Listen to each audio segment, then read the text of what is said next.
Creo que lo primero es que uno no entiende el Perú sin el golpe de 1992.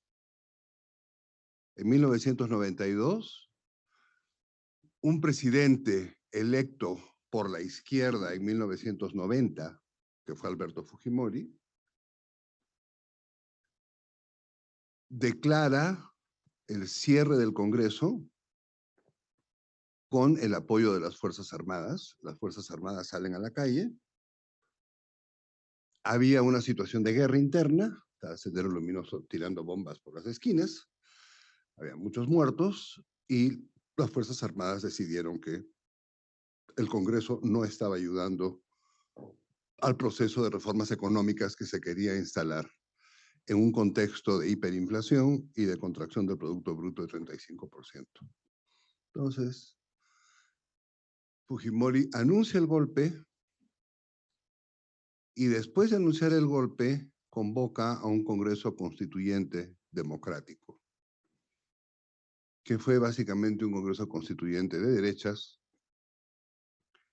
que cambia la Constitución de la Constitución neoliberal de 1979, inspirada en el pensamiento alemán ordoliberal, a una Constitución neoliberal a la americana, inspirada en el pensamiento de Friedman. Quitaron el capítulo de integración, quitaron todo lo que tenía que ver con funciones del Estado en la economía, ratificaron el capítulo de familia como matrimonio entre un hombre y una mujer y básicamente el Estado dejó de ser responsable del destino de los ciudadanos. O sea, es una constitución neoliberal, moderna, contemporánea, a punto del pensamiento contemporáneo. Eso fue en el 92.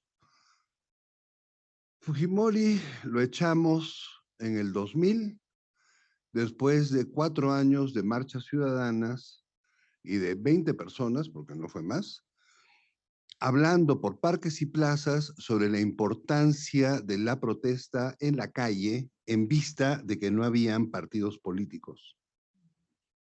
Entonces fue una chamba en la calle de 20 gentes, yendo de pueblo en pueblo, hablando con alcaldes, hablando con rectores de universidad y qué sé yo, y utilizando los foros que se podía en todo el país, viajando en camión, en autobús, en avión, en lo que fuera, para hablar sobre la importancia de participar en la vida política a pesar de la falta de partidos.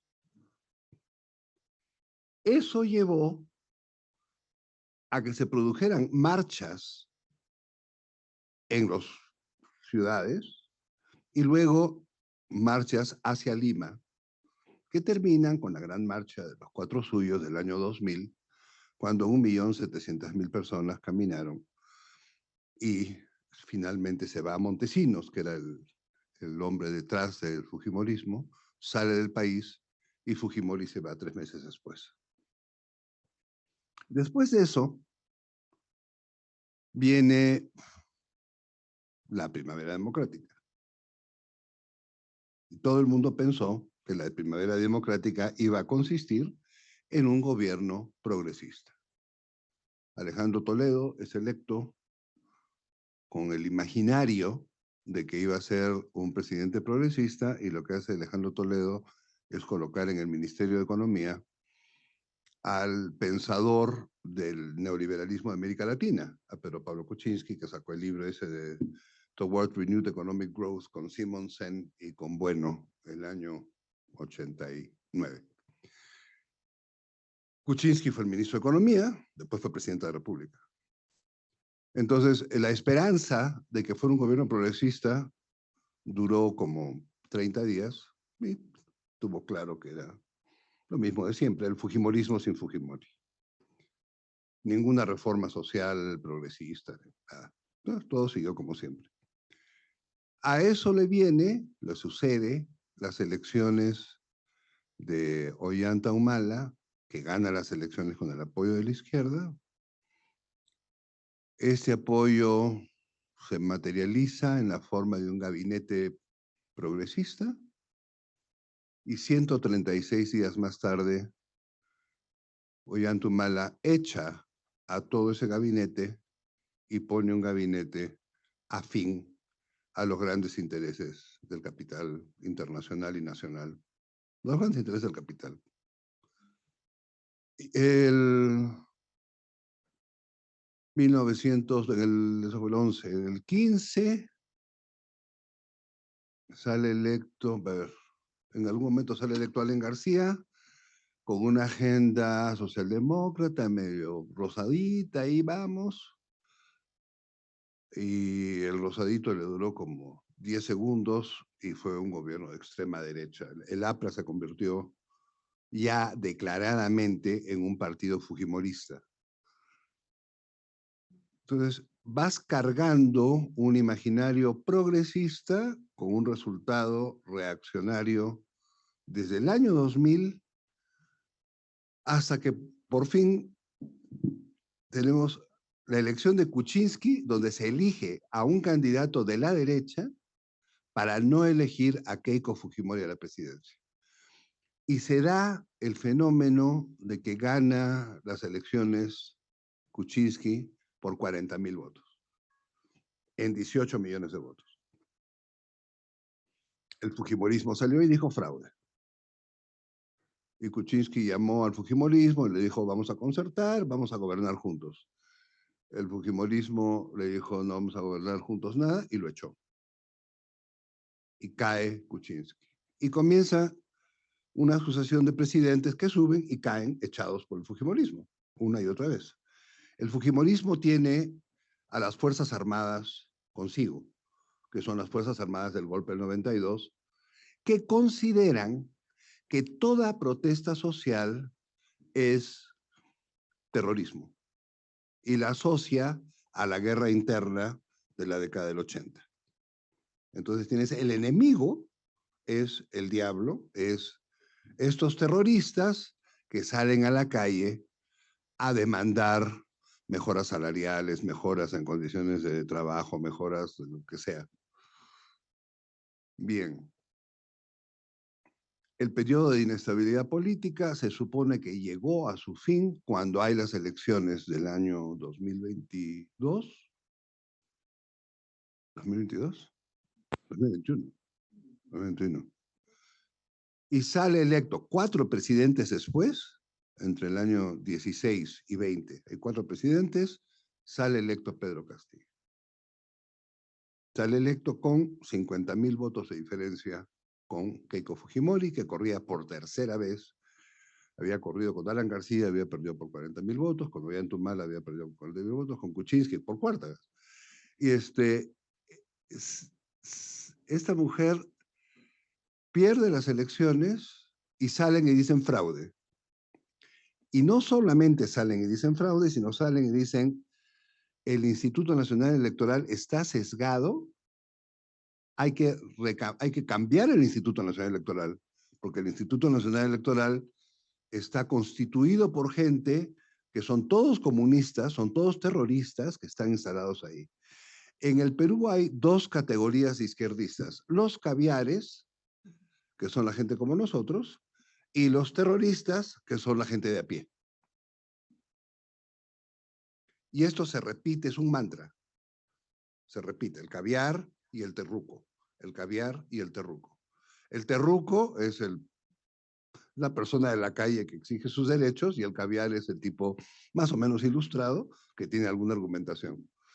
Bueno, esta cosa, este imaginario que ya estaba instalado, Fujimori lo instala en la década del 90. Se comienza a amplificar con la elección, en la campaña electoral de Pedro Castillo. Dicen, esta campaña es entre terrucos y nosotros. Y nosotros somos los buenos, nosotros somos los que defendemos a la familia, defendemos la moral pública, defendemos, en fin, todos los valores de la sociedad de la derecha. No han salido a hablar de patria, familia y propiedad todavía, pero sí han salido con el discurso de Vox de que es el Foro de Sao Paulo el responsable de estas gobiernos progresistas, que son todos comunistas que quieren acabar con nuestras libertades. Entonces, sale electo Castillo con un partido político que se llama Perú Libre. Y sale electo y tiene un par de gestos simbólicos bien importantes. El primer ministro, Bermejo me parece que se llamaba, hace un discurso en el Congreso en quechua. Es la primera vez que yo escucho que se hable quechua en el Congreso del Perú, a pesar de que el quechua es un lenguaje oficial desde la década del 80, desde la Constitución del 79, nunca se había hablado en quechua dentro del Congreso. Entonces, él habla en quechua y la presidenta del Congreso, que es una rubiecita que se siente, no sé, de la descendencia de la realeza española, lo miró y le dijo, yo no hablo idioma de indios, por favor en castellano.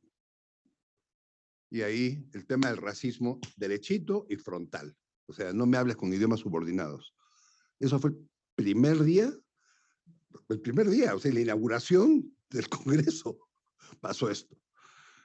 Y ahí comienza la confrontación.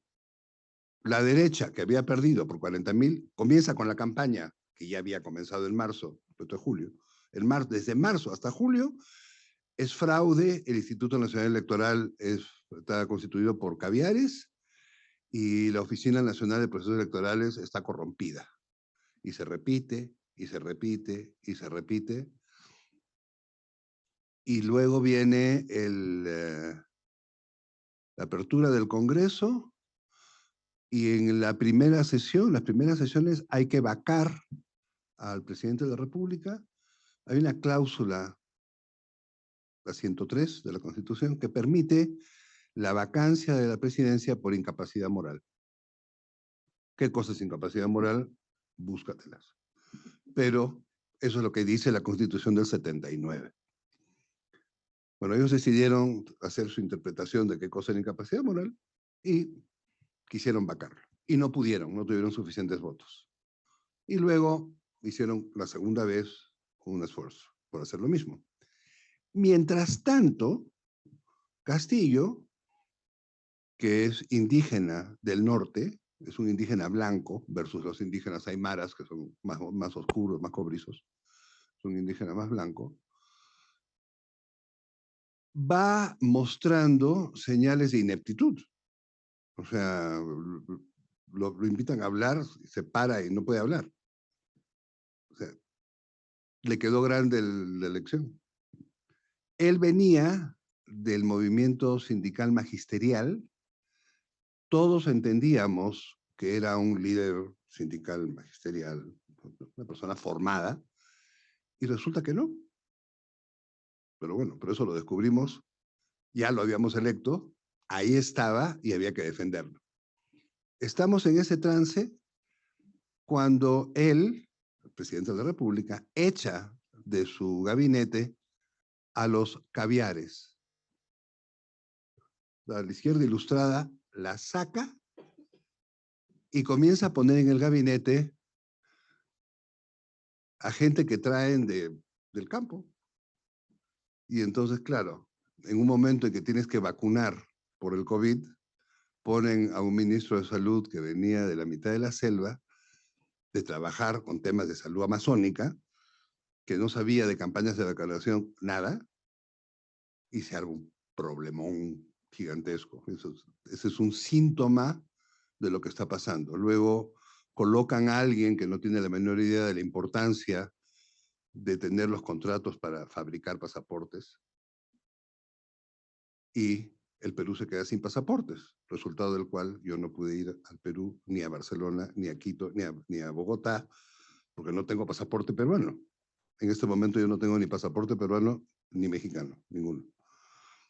Pero eso es fruto de que ponen a alguien que ni idea, o sea, no es que ponen a alguien más o menos idóneo, alguien que, a un simpatizante dentro de la Oficina de Relaciones Exteriores, simpatizante de ellos en el cargo, no, traen gente que no tiene la menor idea y la ponen. Entonces comienzas a ver, el Estado se comienza a convertir en disfuncional. Los trámites burocráticos, que tardan 30 días, se comienzan a tardar 6 meses. Esto comienza a generar mucho malestar. Y tienes al otro lado una campaña gigantesca que dice, hay que vacarlo, este hombre es un incompetente, es un imbécil, es un indio, y además es el otro, ¿no? Es un inferior.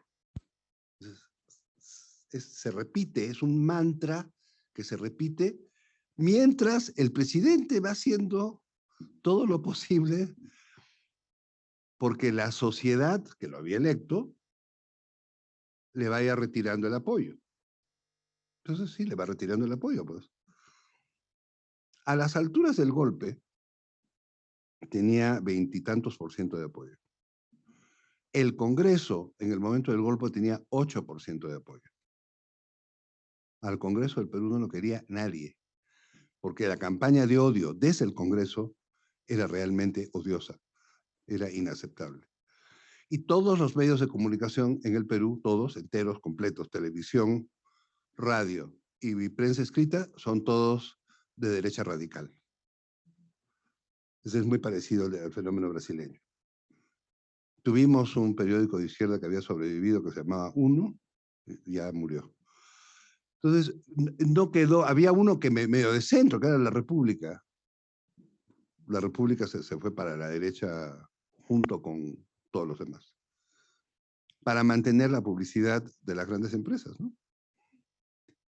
Porque el Estado dejó de poner publicidad en los periódicos. Entonces, peor todavía. Mientras todo esto pasa, tienes una campaña para una tercera vacancia. Es la tercera campaña para vacar al presidente en 15 meses. Y cuando hacen esa tercera vacancia, ahí es donde se sale del riel y se nos sale del script lo que estábamos mirando. Y es que usa Castillo exactamente la misma imagen como imagen gráfica del Fujimori del 92.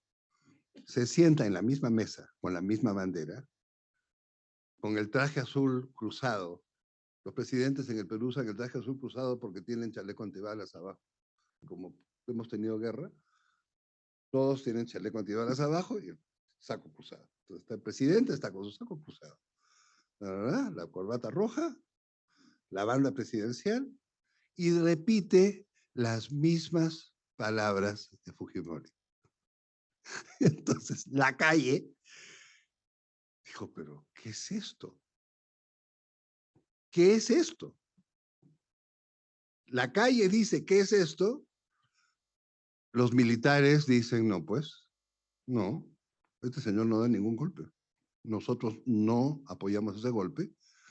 Y entonces el presidente dice, y ahora yo cancelo el Congreso. Y eso para fines operativos quiere decir que el ejército rodea el Congreso e impide el paso de los congresistas al interior del edificio.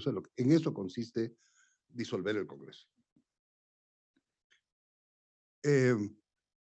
Cuando el ejército no rodea el edificio.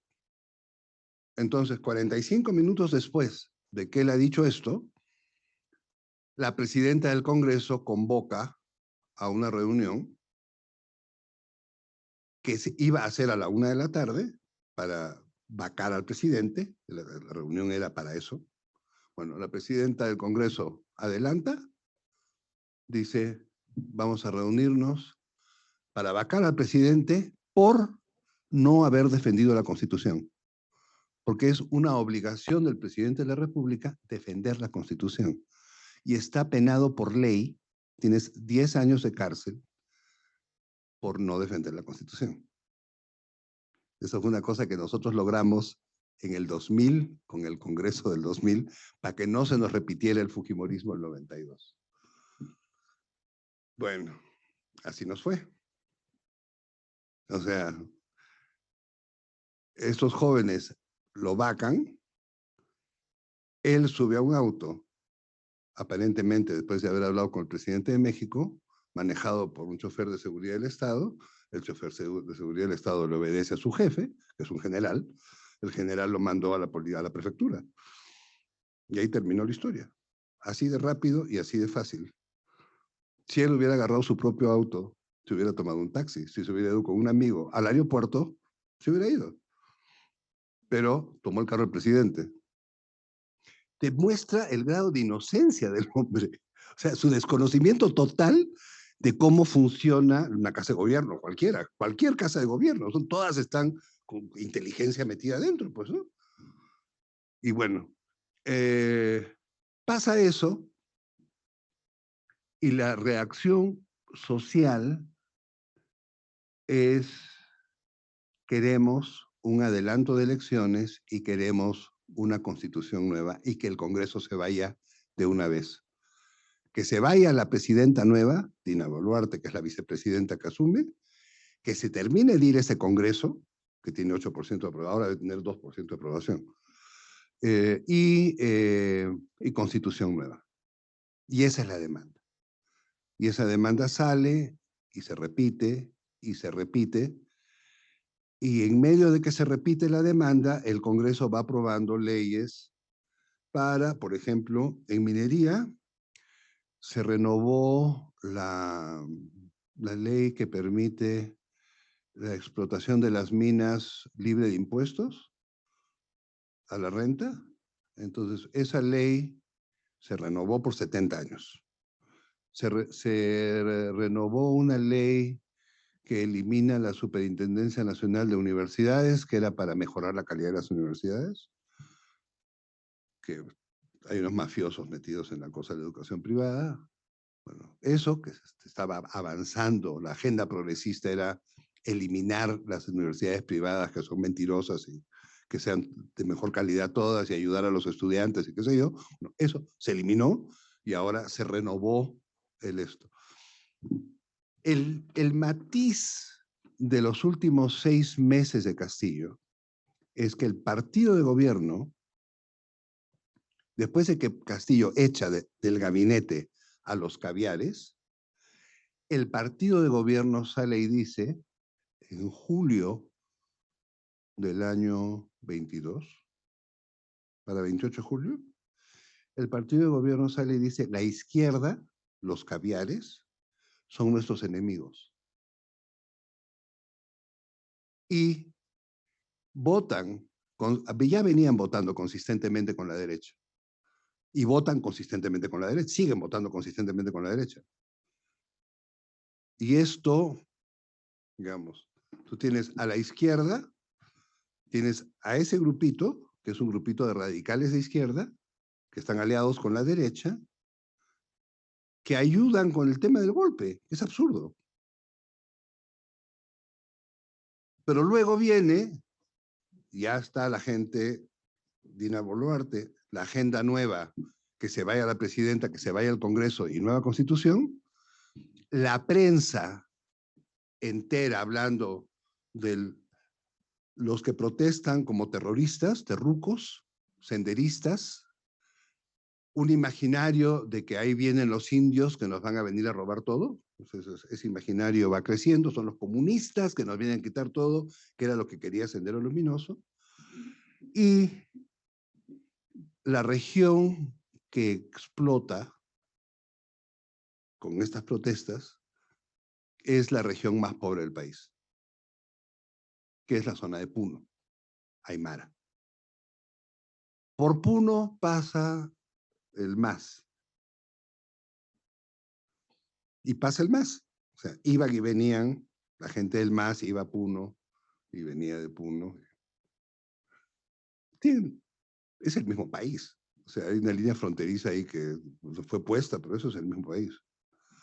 Y las Fuerzas Armadas peruanas construyen un imaginario de que Evo Morales quiere independizar desde Arequipa hasta Salta y hacer la República del Sur. ¿Qué era la República del Sur? Para los que les gusta la historia, era parte de la Confederación Perú-Boliviana en 1821.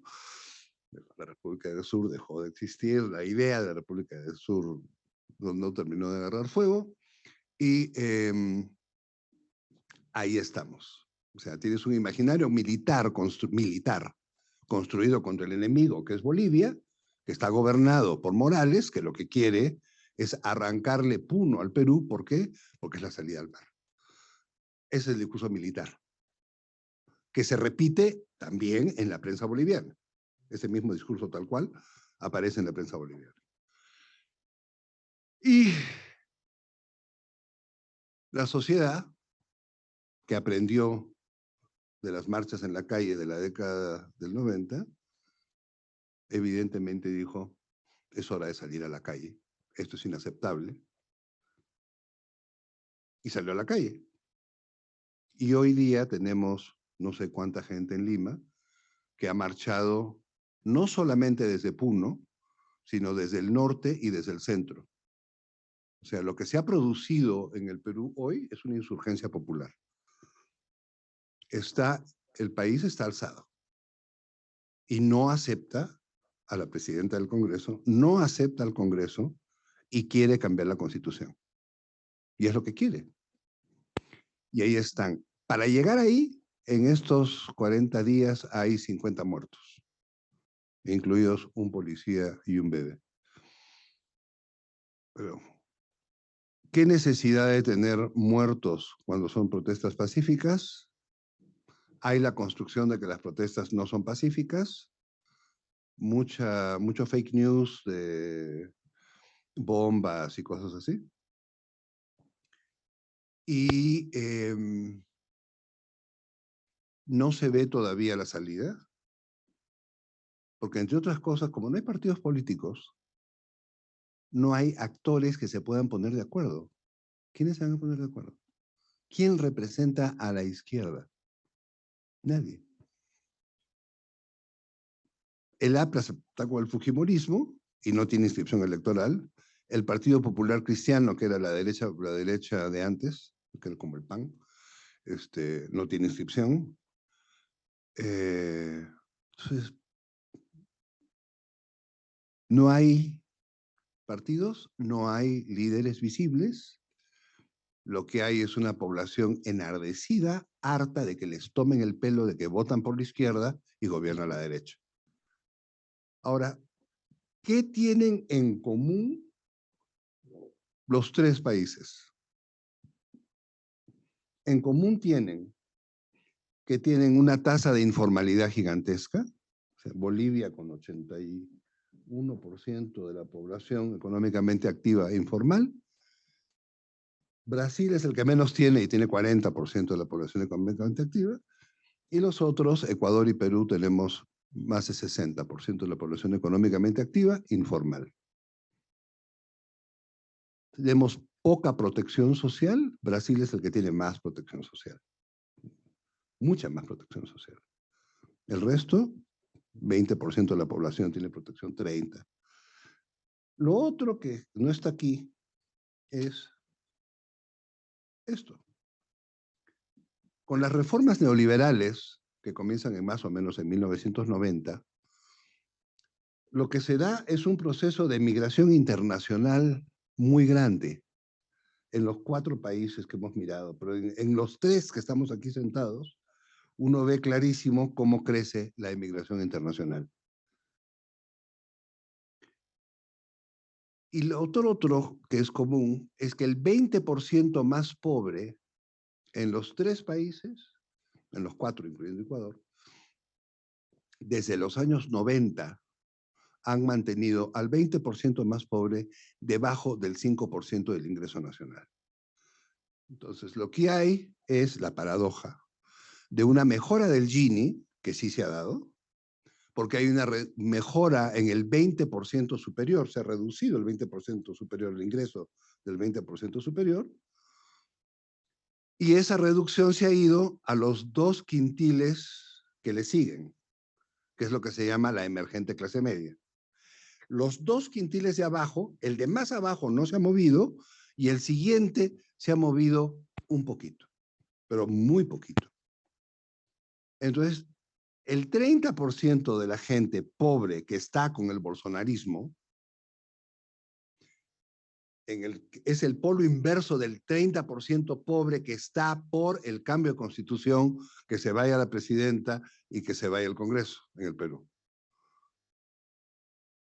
Que no parece ser el caso de Bolivia.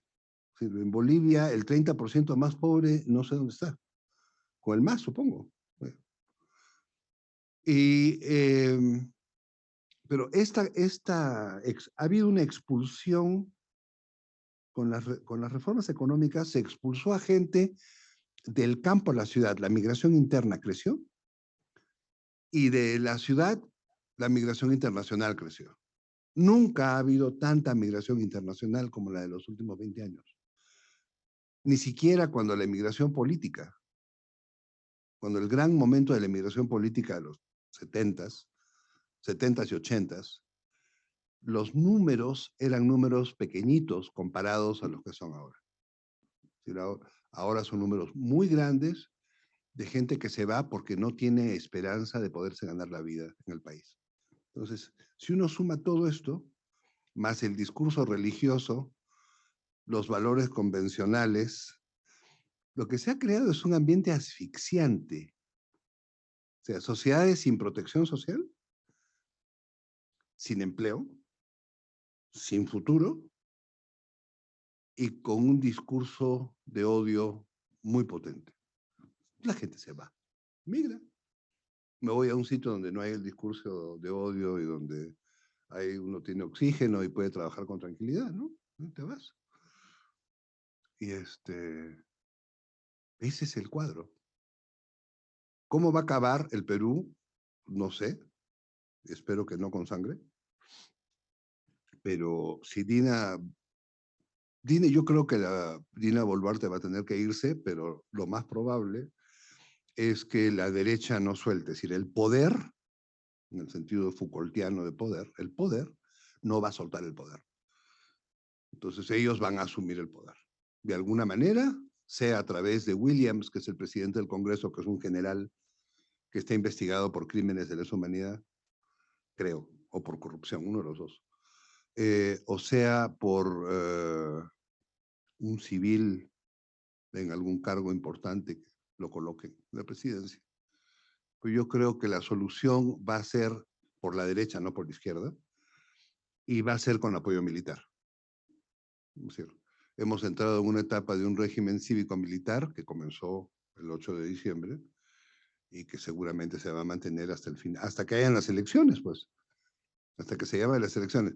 Lo que la calle pide es elecciones inmediatas, en abril del 23. Y si hubieran actores pensantes razonables, lo harían. Lo que pasa es que están arreglando cosas en el Congreso. La última cosa que arreglaron ayer fue la liberación de Keiko Fujimori de las acusaciones de lavado de activos que tenía por el caso de Brecht. Y 30 millones de dólares por el caso de Brecht. No sé si fueron 30. Pero entonces, era una cifra, no me acuerdo. 3 millones de dólares. Era mucho dinero.